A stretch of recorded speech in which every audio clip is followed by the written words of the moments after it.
I'm not sure if his name was. I had some. But this is not about me. I'm trying to make sure every seat that is in this theater is filled by a fan. There's a ton of people outside that want to get in. So the key is if you're saving a seat for someone that doesn't have a wristband, they're probably not getting in. So I want to make sure that everyone who has a seat next to them, if you could lift the stuff off, or at least maybe you could raise your hand if you have a seat next to you that's not being used. We just want to make sure that, you know, every seat is full. Super appreciate it. Actually, you know, until after you've seen. Thank you. So I just really wanted to say, if you'll indulge me, a couple of words, just because Comic-Con is something I've been coming to for such a long time. I've often waited in line for Hall H, you know, pulling all-nighters, and I was there when the big Tron reveal happened, and I was sitting like 2 rows behind the crazy pen stabbing incident, and the Iron Man reveal and the Avengers assembling. Like, I was there for all of those things, and really one day maybe I could make something that could be at Comic-Con. So thank you guys for taking the hike up here to see this thing. That you know, this is just probably an emotional moment for me. And I really wanted to introduce you to the movie's producer, Jhane Myers. She's going to do a land acknowledgement before the film now, and then afterwards, please stick around because myself and Jhane and the cast are going to do a little Q&A with Steve. So, here you go. It's hard to be awarded when you have to work less. The filmmakers, 20th Century Studios, Hulu, and our parent company, Walt Disney Studios, would like to acknowledge that we have gathered on the ancestral lands of the Kumeyaay. We acknowledge them as the first peoples of this land on which we are screening this film for all of you today. Enjoy.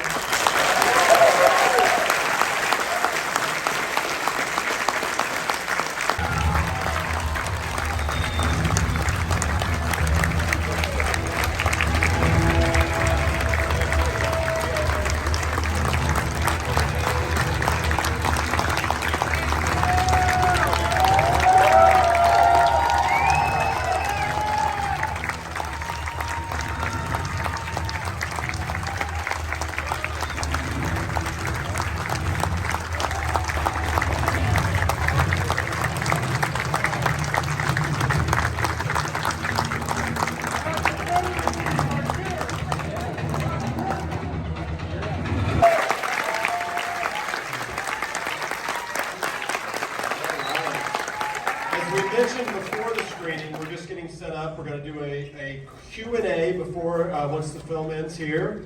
And we also want to announce to everyone a very special thing that we're doing this Saturday as well.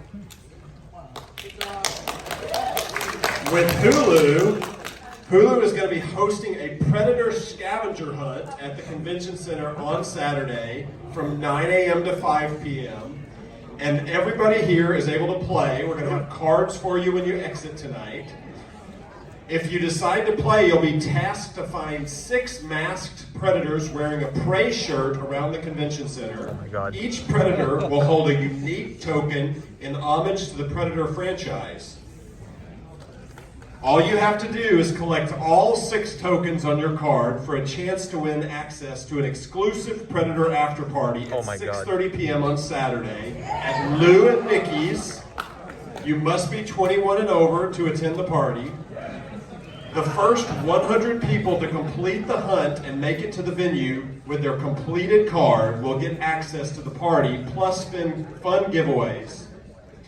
Since you all are some of the most die-hard fans, obviously, 5 of you tonight, and they'll be picked at random in the cards outside when you're exiting, will have gold stickers on the cards. If you receive one of those 5 cards, you will automatically be able to enter the party on Saturday. Wow.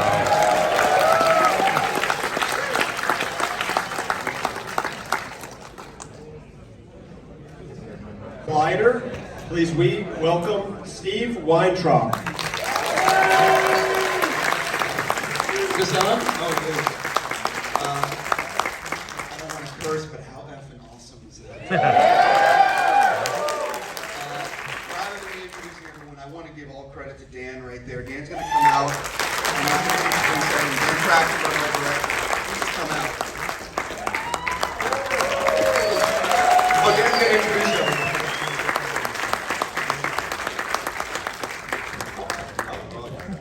There you go. We're all coming out.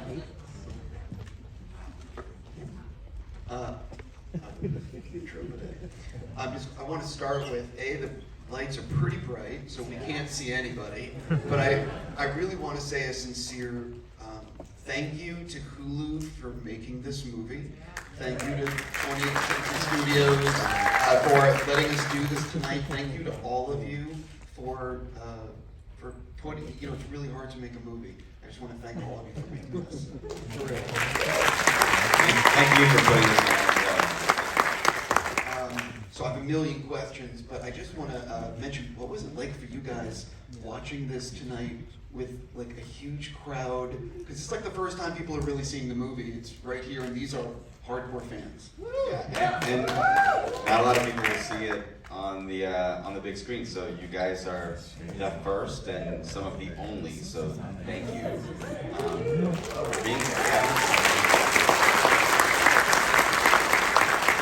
It was awesome, not gonna lie, that was awesome. Yeah. So I'm going to ask a bunch of questions and I'm going to open it to you guys, but I just want to emphasize that the movie's not out yet, so we're going to try to avoid spoilers because I'm sure people are filming or taking pictures, and we don't want to ruin the enjoyment of the movie for everyone who's going to watch it on Hulu on August 5th. So I want to, if you don't mind, I want to jump backwards. How did this actually happen? Where did the idea come from for doing this, 300 years in the past? I think I was really inspired after watching Fury Road. That a movie could really be told all through action. And I was just sort of hell-bent on doing the same, but I really wanted it to not just be a visceral thrill ride. I really wanted to have that injected with some soul. So I just thought about maybe if an action movie could be injected with the engine of a sports film, of an underdog story, it could be that much more of an emotional ride. And in thinking about that, I felt like, well, wouldn't it be great if the story behind the making of the movie, the story behind what it's like to watch this movie was similar to that the main character goes through. Native American and Comanche specifically have often been relegated to playing the sidekick or the villain and never the hero. In fact, they're one of the most famous movies featuring Comanches is The Searchers, which is a great movie and very influential on cinema, influenced Star Wars and many other films, but really has a horrible portrayal of Comanches. So there's a specific shot in this movie when Naru steps out through the teepee and through the opening of the teepee that is a direct mirror of the very famous shot in The Searchers that opens and closes the movie where we push through the doorway and John Wayne's character leaves and exits. So anyway, yeah, that was the origin of this movie. Before we actually go further, I want, if you don't mind, can you introduce everyone? I want to make sure everyone here gets the proper credit. Yes, to my left, Amber Midthunder.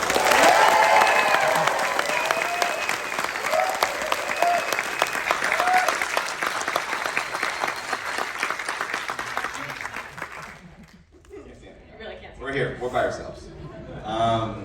To her left, Dakota Beavers.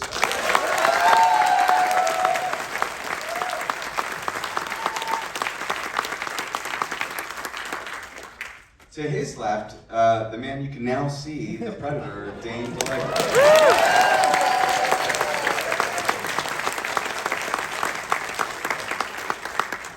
And to his left, this film's amazing producer, you met her in the beginning, Jhane Myers.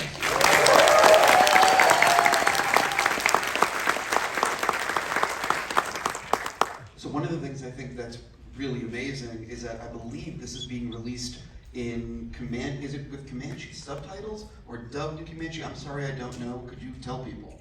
Yeah, Jhane, maybe you can speak to. Sure. This movie is dubbed in Comanche. So that means when you watch it on Hulu, you need to watch it twice. You need to watch it first in Comanche, and then you need to also watch it in English.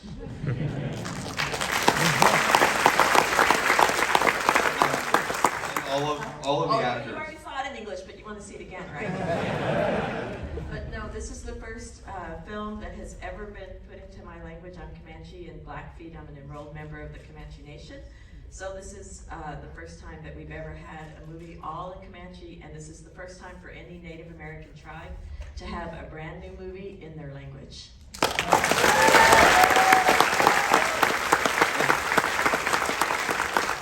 And all of the actors returned to dub that version of the film. So it's all these guys doing it. I was going to ask, how hard was it to pull this off? Was it something like, whose idea was it? And was it an immediate, Hulu and everyone saying, oh, we need to do this? It started out before the Fox Disney merger happened. But I must say, thanks to, we have a great screenwriter sitting up there, Patrick Asen. There's just something very pure about this story. In fact, we even pitched it once again before the merger as an R-rated princess film, Disney princess film. And it just all seemed, it's so elemental, this movie, that it really just seemed to be exciting to everyone who caught wind of it. So, but then it kind of went quiet after that merger and was brought to life by some lovely people also sitting back there, Scott Rosano, Steve Asbell, the whole group. And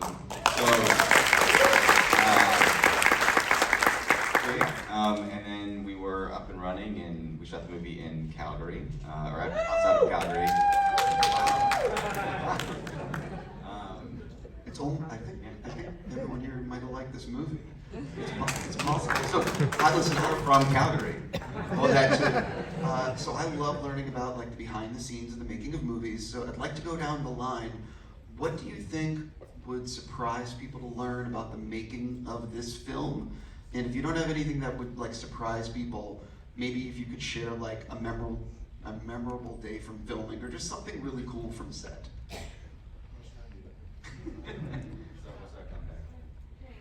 Starting with me? Oh, God. Well, I remembered something when we saw the end. So, when the ladies do the war cry, it's called a Lulu, but it's Southern Plains and Northern Plains, it's called a Lili. Do you remember hearing that? So the first time that we did it, and I was trying to help them, I was helping everybody do it, so it sounded bigger and broader. And the dog just took off, and it headed for the hills. And the dog trainer just looked at me and got so mad at me. That scared the dog, and I said, that was funny. I just thought of it when I saw it. I was like, oh, remember Amber the dog? I was like, wow. Yeah, the dog was chaos, I'm not gonna lie. We love Coco. Outside of having to lose 25 pounds to fit in all that foam latex.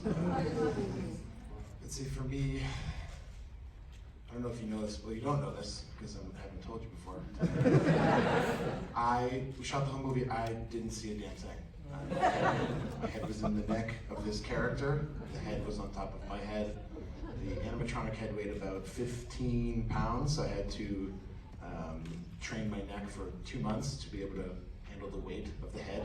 And for our dear Predator to look forward, I had to shrug my shoulders and look at the ground. Every fight scene, every acting scene, I did it blind, and I nearly killed him a couple times. Amber as well, and yeah, I said earlier today when we wrapped this, I can't wait to see this movie. I haven't seen the damn thing the whole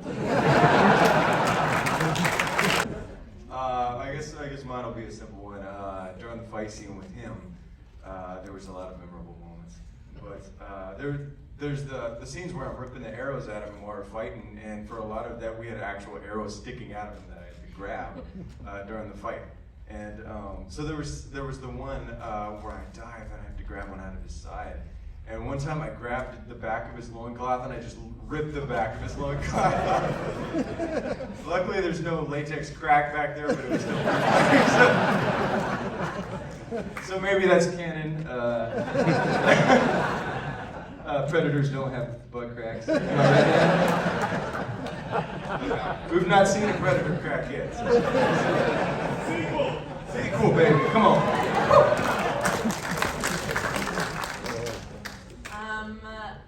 Something you do not know is that I actually was informed of part of this recently. The mud pit smelled like rotting fertilizer poo. And That part you did know. I knew that part. The news to me that Dan has recently informed me of is that it smelled fine before a human got in it, and as soon as human flesh touched it, that's when it started smelling like that. Yeah, you're welcome. Think of raw sewage and then multiply that by 10, and then you have a fraction of what it smelled like. I'd love to mention, because we haven't been able to speak about it too much, is the music in the movie. Because I never really thought I'd ever make a movie with a score like this. This is the kind of music that I grew up loving, watching, and listening to movies. And very early on, we really thought the music was going to be much more atmospheric and moody and droney. Sicario was a constant reference, and a lot of our temp was based on that. And the movie just kept on saying, use something different, make it different. And then we arrived in this like a score that we have so many different themes, and the idea of like having the Predators theme be the music, a take on the music from the original Predators, sort of feeling like that movie's coming, that movie's coming, that movie's coming every time we cut in, I think is just super rad, and I love the music of this movie so much. Amber, you are in this front and center for, what is it, like 98% of the shots? It's a tremendous number, and I'm just curious, what was it like for you being number one on the call sheet, center of the attention, and having to go through the ringer of what you went through in this film? I mean, I guess like hearing you say those words is pretty crazy. And I mean, that's crazy. Like right there, that's really crazy to me.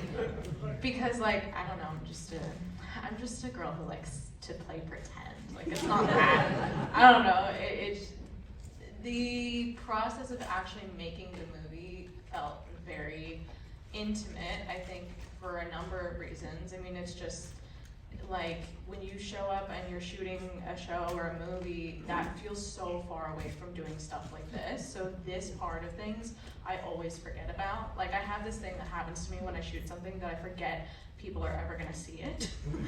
So, I mean, we just really like showed up to work every day, and also there was constantly something hard to do. So that took up so much attention to just always be aware and present. And I mean, the concept of the bigness of my responsibility in a number of ways was on my mind every day. But Dan is a very kind human being and very collaborative. And he created an environment that felt very welcoming and where everybody had kind of a voice and a space. So it really didn't feel like, oh my gosh, we're shooting a Predator movie. It just felt like, yeah, we come to work every day in the woods, and then we do something crazy, and then we go home.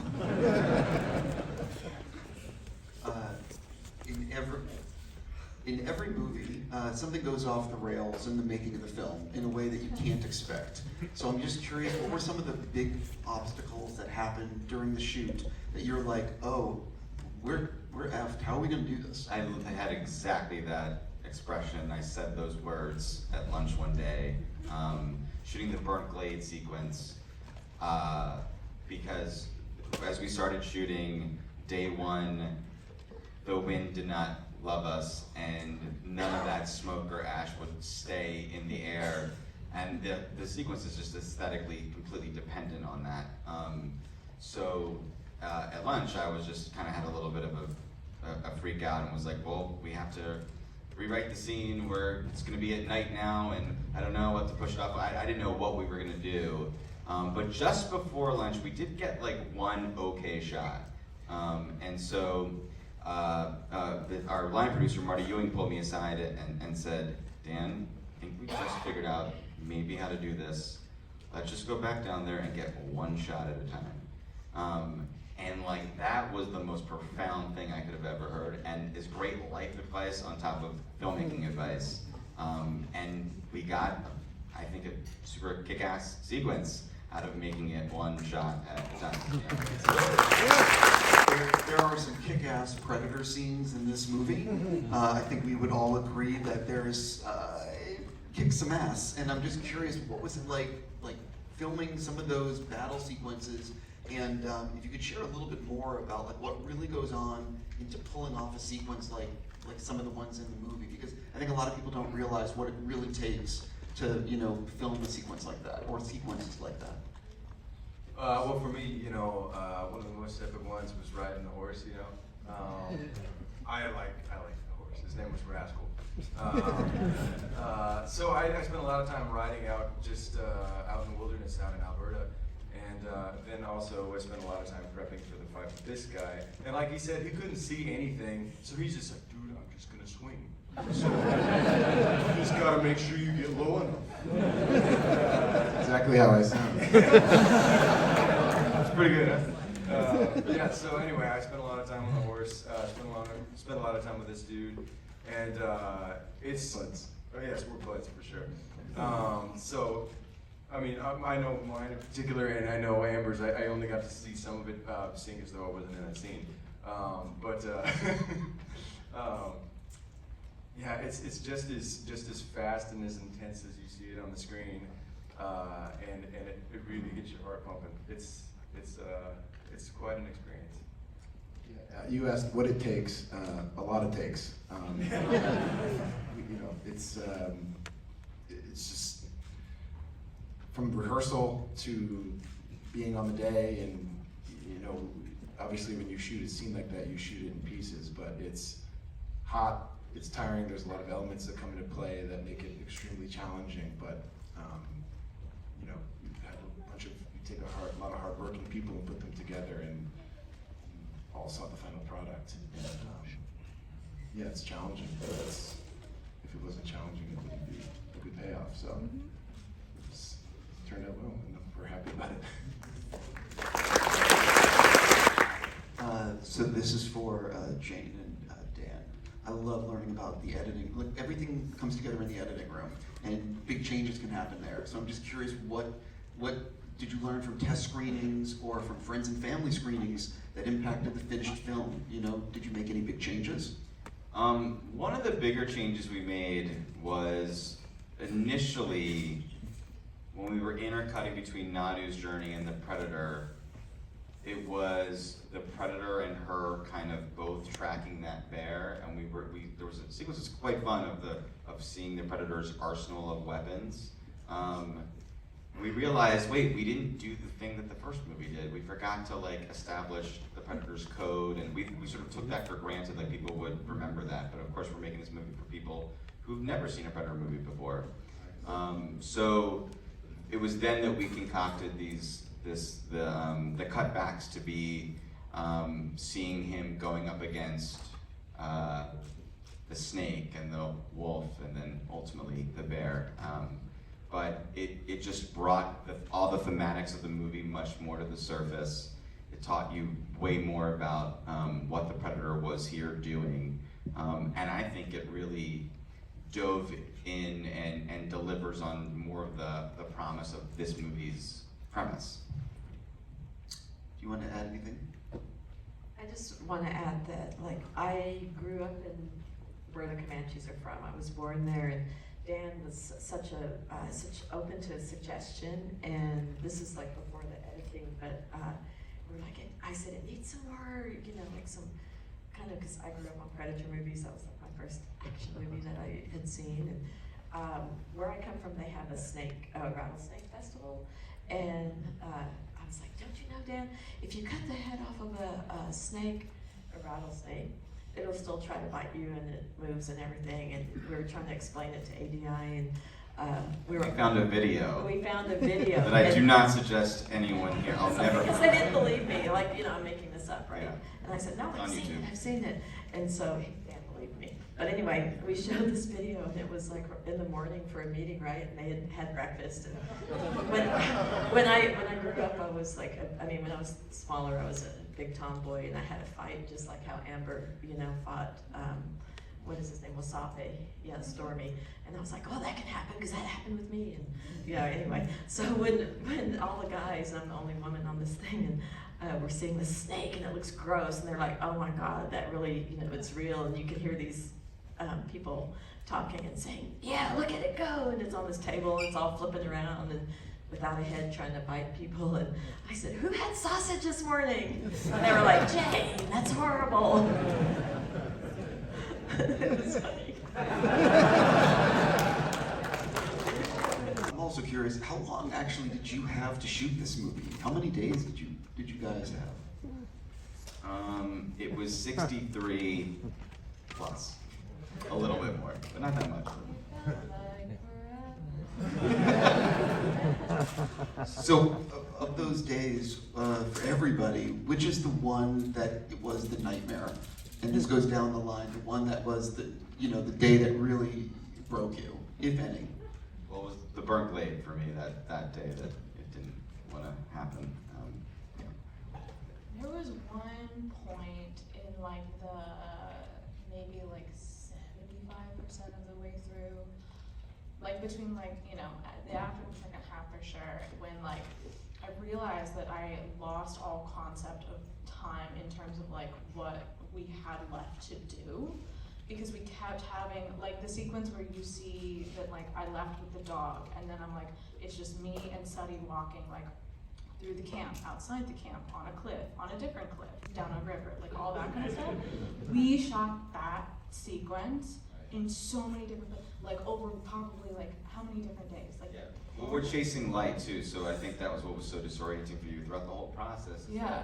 We were constantly going back to do. We were obviously not shooting in order, but we were so spread apart and jumping back and forth through time because we had to chase the good light, because the whole movie almost entirely is against natural light. We wanted to shoot at sunrise and sunset and all that stuff. So I think that in particular made it more disorienting. Yeah, that one. Because we would just be doing something, and then all of a sudden I would hear oh, you have to go back here. Oh, makeup change something. You're gonna be on the cliff. I was like, what is going on? And it was a sequence, but that happened with so many.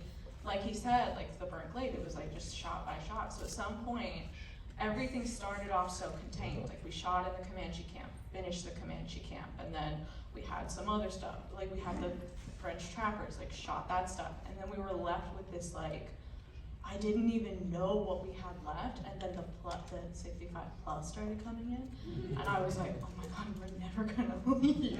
And I am here every day. I'm not gonna survive. I really thought that at one point. No. Sorry. It was a great time. For me, it was definitely around the Burke Land as well. We shot I don't know, a month of nights or a couple weeks or something. And so our sleep schedules are insane, and you get a little crazy when you haven't slept right. And so, man, your brain's got all kind of stuff rolling around. And then we were doing the scene that was difficult for them. in particular trying to capture. And then also for Amber and I, you know, there's these fans going, there's smoke in your face, and you're flexing, and we couldn't really hear each other. I remember at one point they had to put earpieces in our ears. So I was, you know, specifically for me as a first-time actor, I was like, I really hope I'm not dropping the ball here, because I just want to give them everything. You know, you just start to think. So that was tricky business for me. Did he drop the ball, guys?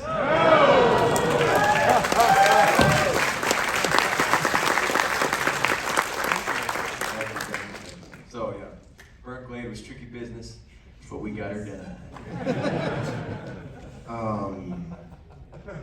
Can I talk about the fire? Yeah, go ahead. We're amongst friends here. Go ahead. We shot that scene where Raphael was trying to hide from me, pretending to be dead, and I stepped on his knee and slashed him in the chest and killed him. We did a lot of takes of that, and the animatronic head that I wear has a battery pack. Now, I am taking full responsibility for this happening. The fine crew that made this suit, it was not their fault, it was my fault. But the battery pack was behind my shoulder, and every time I would lift up to, you know, blade him in the chest, I would wiggle the wires of the battery pack a little bit. And we finished a take, and I remember the animatronic stopped before Rich said cut, which was very strange because Dave, one of our puppeteers who controlled everything, never turned off the animatronics before cut. And I thought, God, that's strange. So I'm walking back to my one, and I feel the back of my neck, these felt like bees stinging me. And I'm like, there's bees in my suit. And I hear it, and the animatronics are very loud, so I always have a speaker in my ear. So our first AD, Rich Cowan, is talking me through everything. And I hear him go, is he on fire? I'm like, wait, what? And I tilt my head back, and all this smoke engulfed my face and none of my nose. I short-circuited the battery pack with my shoulder, doing too many takes, and the next thing I knew, all the crew was around me. The head is screwed on my head, so they have to unscrew everything and unzip and unbutton. And I'm like, what the hell just happened? My neck, it wasn't severely burnt, and I remember Marty Ewan came up to me, and I'm thinking like, don't worry, we're not gonna shut down. Let's just get the shot. And he was so relieved, and yeah. So my head caught on fire, and I was like, it was kind of like my monster bar mitzvah. I was like, this is great, it happens to all the greats. I'm now in the system of monsters and all of that, so I was actually quite delighted.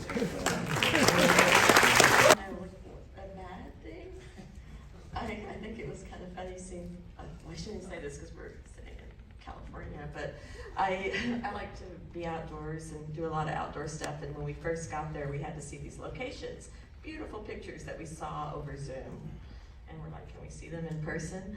And Dan loves to snowshoe, and we had to go where she's walking up on that tall cliff is just beautiful, but the snow in, what was that, May, it was, the snow was still like waist deep, so we had to put on snowshoes, and it was cool. So I just got behind the guides, and I was like, and I looked back behind me, and everybody's falling over. Dan was like, oh my God, we have to snowshoe all the way up here. Because even though you're going up in the snow, you hope when it melts, it looks like it did in that beautiful picture they showed us over Zoom. So I thought that was kind of funny, because I said, oh, Dan, are you coming to New Mexico to go snowshoeing this winter? So I want to open up to the audience, but I also want to remind everyone that we're trying to avoid spoilers, because I'm sure people are filming or using their phones. So I just don't want to ruin it for people that haven't seen the movie. I also can't see anything. Oh wait, I see a hand right there. So, with everything that was there, was there anything anybody took from the set? Did anyone take anything from the set? How do I turn off my microphone? You did. Dane, if anyone did, it was Dane, for sure. Dane.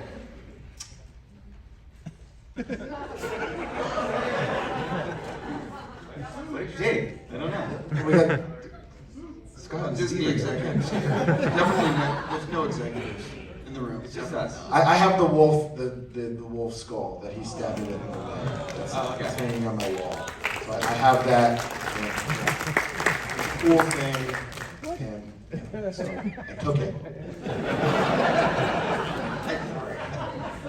If I could go back in time, I would have took everything. But I was like, in my back, I used to work at, I don't know if I can say the name of the retail store that I worked at, but it was a store that lots of people shop at, and I was constantly worried about getting fired. So that's always kind of in the back of my mind. I wanted the quiver so bad, but I didn't take it. You're welcome, Disney. There you go. I have a confession. No, it's not as dramatic as the wolf head. I kept on our last week. Okay, so in the plus, okay, 65 plus, we added some in Canada, and we went back a couple times in Los Angeles. And the last time we went back, I was like, okay, this is actually the last time that I felt it. And there are like 7 plus of these things, so it didn't feel like a big deal. But I did take my medicine pouch. And I have it. Yeah, I just didn't tell anybody, so now you guys know. Yeah, I have a few Predator toys at home now. You're gonna put them on, are you taking pictures and putting them online, or no? No, there's one, if anyone watches any of the interviews we did, there's one hidden, a little Easter egg behind me. But we had some virtual junket interviews, so on my webcam you can see. I have a shield too. Did you take anything? Me? Huh. What? No, I made the cradle board that was in there. Like, did you see in the where the lady's carrying a cradle board with the baby in it? So I took the baby. No. Yes, that's a real baby. That baby. It was your stand-in's baby. Wow. So that's a predator. You didn't know that? I wasn't there for That's the. Dallas. That's Jhane. So Baby. Dallas is Dane's stand-in. That was his real life wife and his real life baby. But I made the cradle board. Now 35 years old. Dude, that's But let me just tell you, the stand-in for Dane was a Cree. So this is the first time that we ever had a predator stand-in that was a Cree native First Nations. And River was my stand, where you were, which it happens to be Amber's lovely boy. So shout out He's here. He's here. I want to make sure that we get into a few other questions, so I see a hand right here. Who are your favorite characters in Predator 1? Dutch. Billy for sure, man.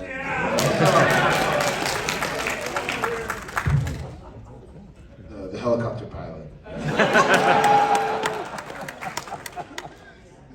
The guy that told the dirty jokes. Billy is the correct answer. Let's go right here. I see a hand. I just wanted to give appreciation of the fact that for me watching the film, I noticed that the Englishmen or I'm assuming were the more foreign language, and the natives were the more to us native language versus the Spanish language. Usually is reversed in our other films in the past. So I really just wanted to give more of appreciation towards that and how originally fresh that was in terms of any film that I watched.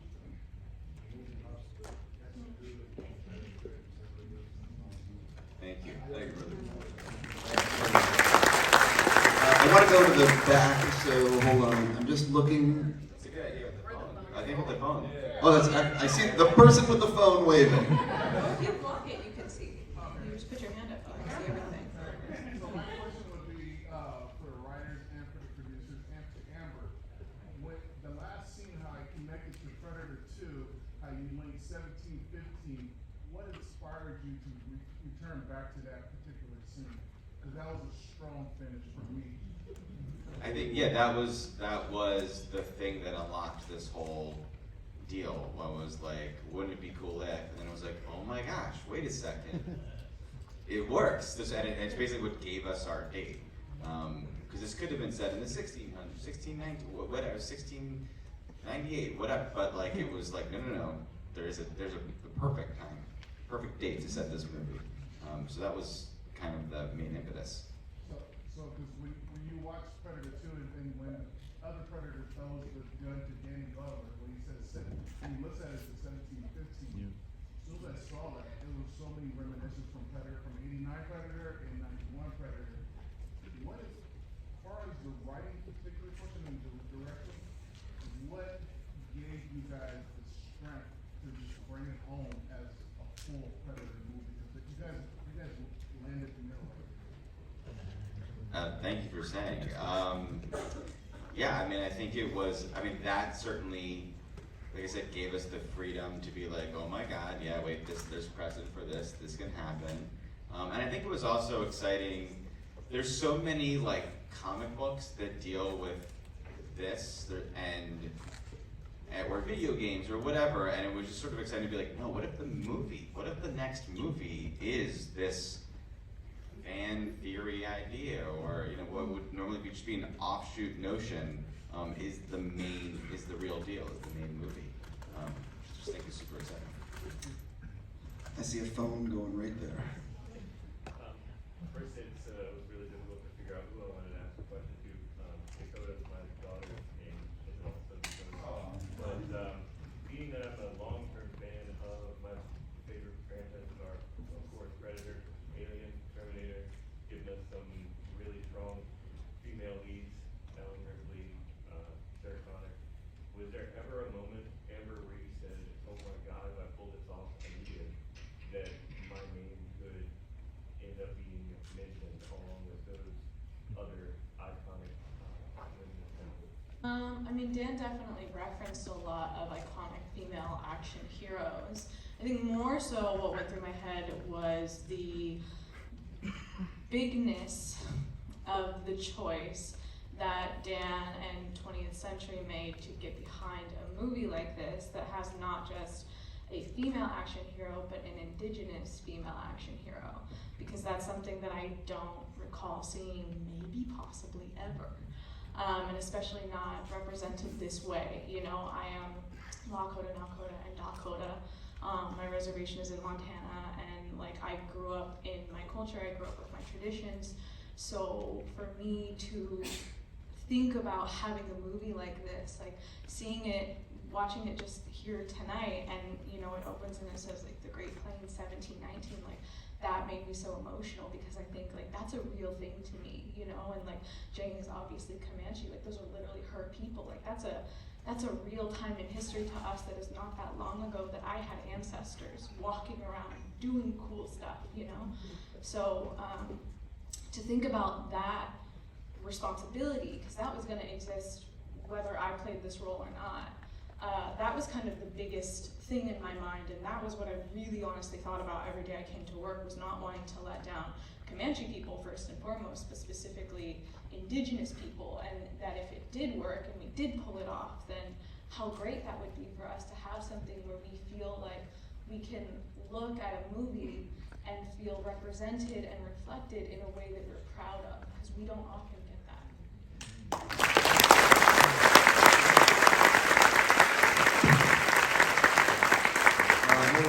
Just looking real quick.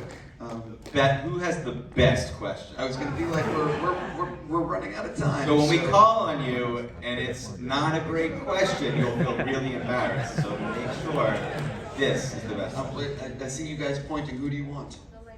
You just really. Oh, right. Yeah. Better be good. No pressure.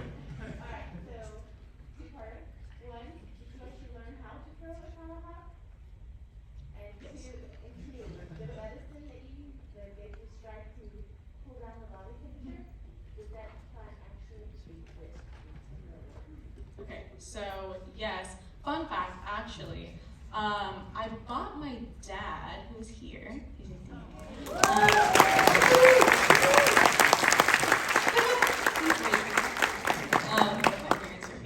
I bought my dad a set of throwing axes for Father's Day, I don't know, sometime before this movie, because that's just the kind of people we are, I guess. I don't know. There was a Christmas where my parents, for their, it's a Christmas Eve gift that you open, they both exchanged, one of them got throwing knives for the other one, and the other one got ninja stars. And I was like, oh, this is okay.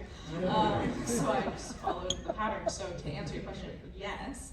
I mean, also, like, officially, there was a 4-week training camp that Dakota and I and all the other boys were a part of, where we had, like, all the weapons. So the tomahawk, the lance, the archery, the knives and stuff like that. And we worked with the Sun team and personal trainers and stuff like that. And we've kind of, you know, built on our collective skill and figured out the way that everybody should be moving and functioning within the world, obviously based off of what Jhane had to say about real Comanche warrior society and tactics. And then what was the orange tortilla? Is that it? Go ahead, answer. Is that it, Jhane? So Totsia means flower, and so we call this orange flower medicine. And we do have tribal medicines that we go and we collect. Most tribes do, you know, whether it's teas, whether it's different types of medicine. But I can't tell you that unless you come to Oklahoma. Imagination is, I don't want to get in trouble. It's real. I've had it. It's great. It cooled off his head when, like, he was on fire. We put it on the fire. Put it right up. So before we finish, I just wanted to say real quick, if you enjoyed the movie, I believe that the hashtag is Pray, and I also have noticed online there's Pray Movie. I just want to make sure that if you enjoyed it, maybe you want to tweet about it or put it on Instagram or mention it on the Facebook, any of those kind of things, because, you know, it would help get people to watch it. I believe this is all the time we have for our Q&A.